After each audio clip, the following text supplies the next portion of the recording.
আসসালামু আলাইকুম দর্শক, সকলকে শাহরিন ন্যাচারাল ব্লগে শুভেচ্ছা। আজকে আমি আপনাদের সাথে শেয়ার করব যে আমি কিভাবে গরুর গোশত রান্না করি। আজকে আমি একটু ভিন্ন পদ্ধতিতে গরুর গোশত রান্না করব। এর জন্য আমি এর মধ্যে কিছু মশলা অ্যাড করে নেব। প্রথমে দিয়ে দিচ্ছি আমি জিরা বাটা ও আদা বাটা। এরপরে একটু রসুন বাটা দিয়ে নেব।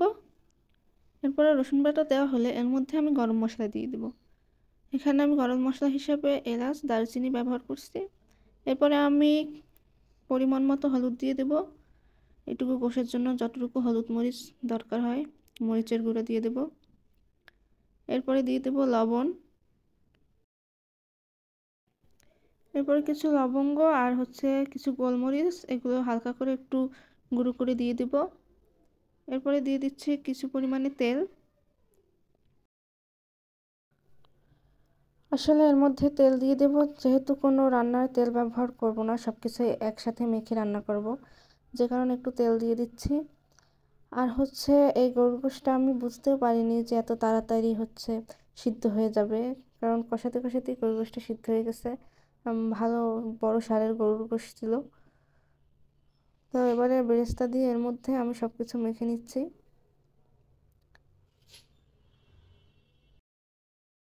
সব কিছু একবারে ভালোভাবে মিশিয়ে নিতে হবে হাত দিয়ে।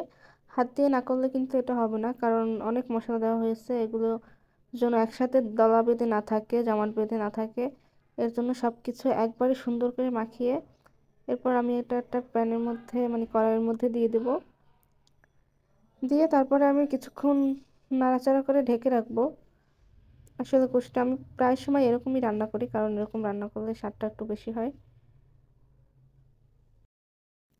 গোশতটা ভালোভাবে নাড়াচাড়া করতে হবে আর দেখতে হবে যে তলায় যেন পুড়ে না যায়। তলায় পুড়ে গেলে কিন্তু পুরো একটা গন্ধ বের হবে।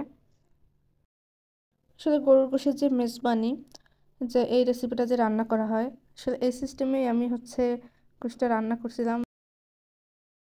যদিও মেজবানির মতো আমি সব ধরনের মশলা ব্যবহার করিনি, তারপরেও আর কি আমি সবসময় সাধারণভাবে রান্না করলে আমি এইভাবে রান্না করি। কারণ অনেক ঝোল গোশে খেতে ভালো লাগে না, আমার কাছে মাখা মাখা এই ধরনের গোশটা অনেক খেতে ভালো লাগে। এই আর আমি খুব কম মশলা দিয়েছিলাম।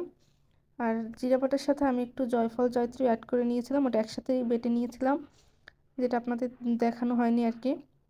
গোশটা ঢেকে দিয়েছিলাম। আর গোশের ভিতর থেকে যে পানিটা বের হয়েছে এতেই আমার কষানো হয়ে যাচ্ছিল, এক্সট্রা কোনো পানি দিতে হয়নি।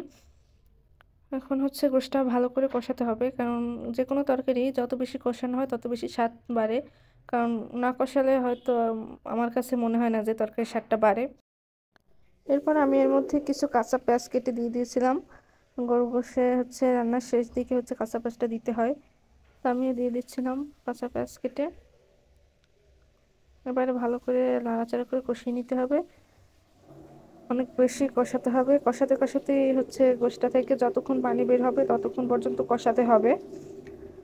আবার ঢেকে দেব আমি। আসলে গোশটা একটা ভালো গরুর গোশ ছিল। সব গরুর গোশ তো সচরাচর এত তাড়াতাড়ি সিদ্ধ হয় না, কিন্তু আমি আজকে একবারে ঝোল দিয়ে তারপর প্রেসার কুকারে দিতে চাইছিলাম একবার। এরপর দেখতেছি যে না, কষাতে কষাতেই সিদ্ধ হয়ে গেছে।